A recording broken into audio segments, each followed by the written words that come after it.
pala ay nagpatawag ng meeting ang aming pinuno. Napagkasunduan namin na kami magpapangusin na naman. Tapos ayun, dali-dali kaming tumayo. Tapos sa di kalayuan ay natagpuan namin ang puno ng bato. Kasi binulatlat na. Ayan, pagpitas ay hindi pa nakontento. Kumuha pa ng isa. Ayan po, may nagnanakaw. Tapos ayan, kami nanukit na rin ng mga niyog, panggata. Tapos ayan, ang ating mga nakuha sa mga ninakawan. Tapos ayun, lumintas na rin kami ng sili. Tapos napita namin ang isang magandang dalagitan ito Wow. Pang Miss Universe ng Balibago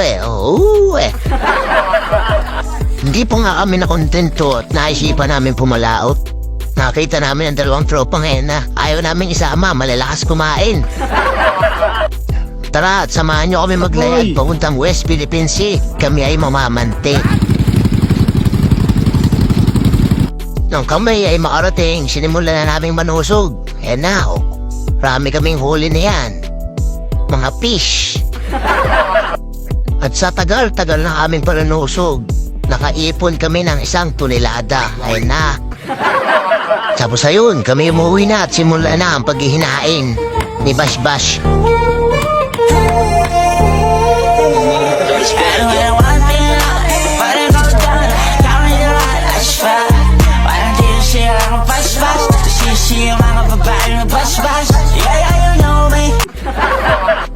Tapos ay bumili na kami ng rekado sa mga Teodesa.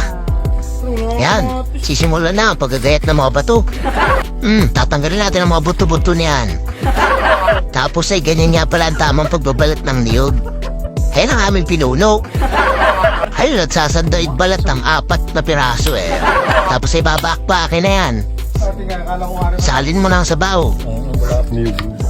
Alright! So refreshing.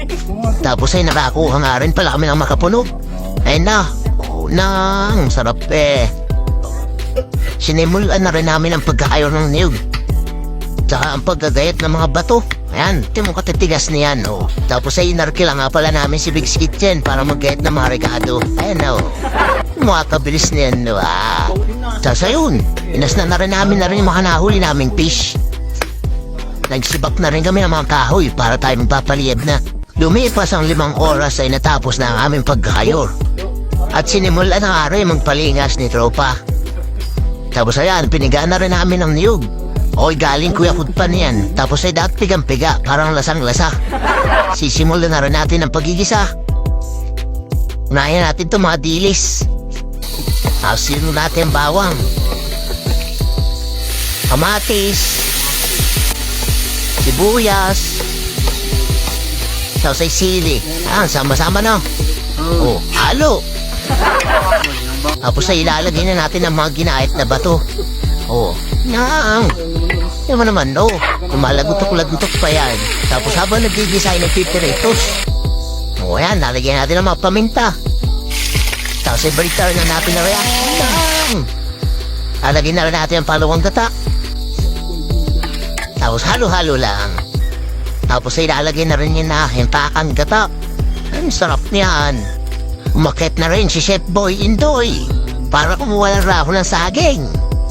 Dalian mo na at tayo kakain na. Nagutom na mga tropa. Ayan, ihain mo na. Muusok-usok pa Sa wari ko'y busog na naman ng mga tropa.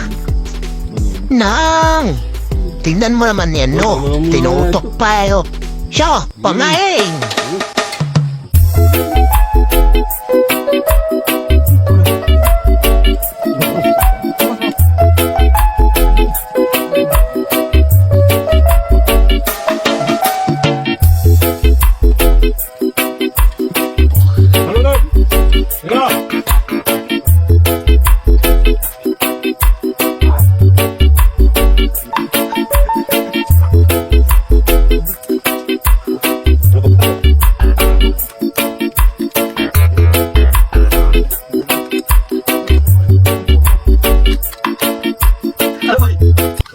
Pagkatapos ang matinreng bakbakan na iyo, paninre.